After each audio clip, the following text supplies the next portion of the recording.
Hi, my name is Miguel. I'm a PhD student at the University of Glasgow, and we are presenting emergency systems continuity during flooding events, something that we developed at the Bentley Systems office in London.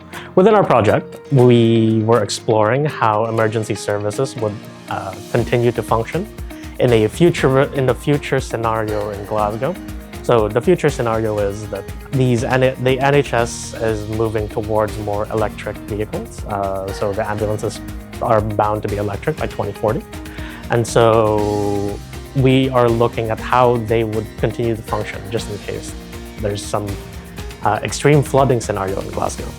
And we explore that using SEPA flood maps data. Using these SEPA flood maps data, we map the at-risk areas on top of a Cesium visualization. Within my segment of the project, we use OpenStreetMaps data to provide a realistic road network for the ambulances to traverse in.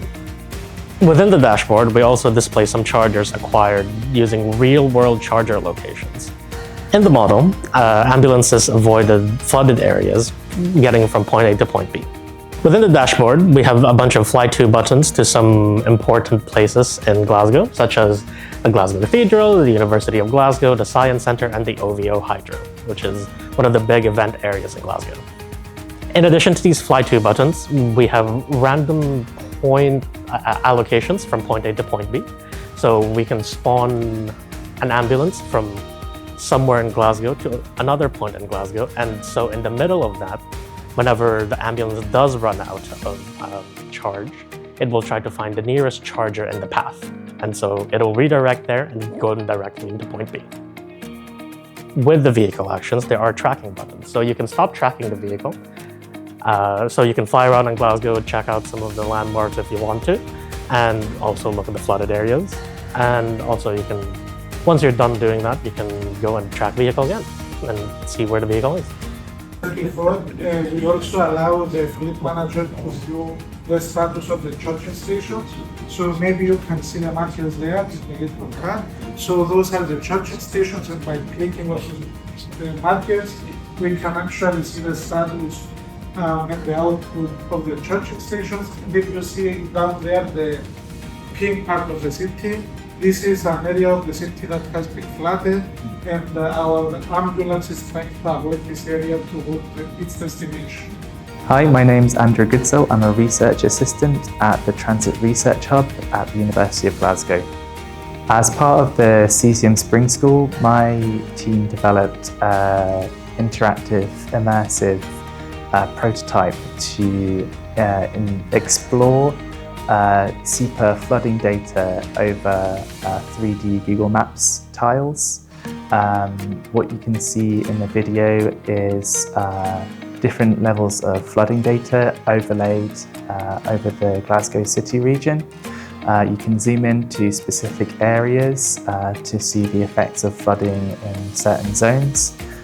We intended the application to be used by emergency response personnel to give themselves valid training scenarios so they could actually zoom into specific areas of the city region and adjust flood levels themselves to hopefully in the future be better prepared and planned for flooding in specific regions.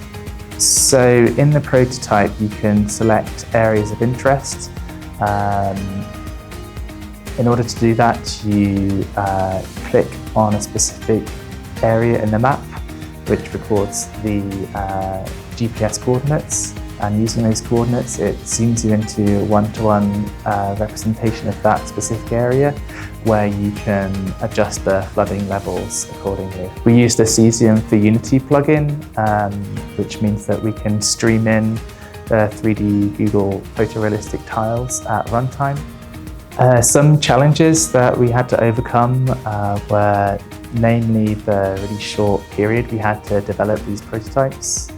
We had to skip quite a lot of detail just to get a functioning prototype at the end of the 2 to 3 days we were developing. I quite like that Cesium is pretty easy to work with. Within my PhD, I worked with transportation simulators such as Sumo.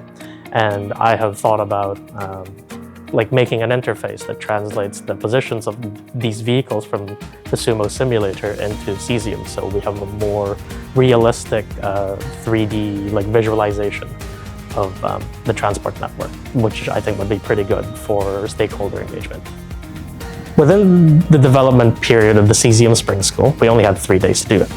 So Cesium sandcastles provide a very good platform for prototyping, so we can get our ideas tested rapidly.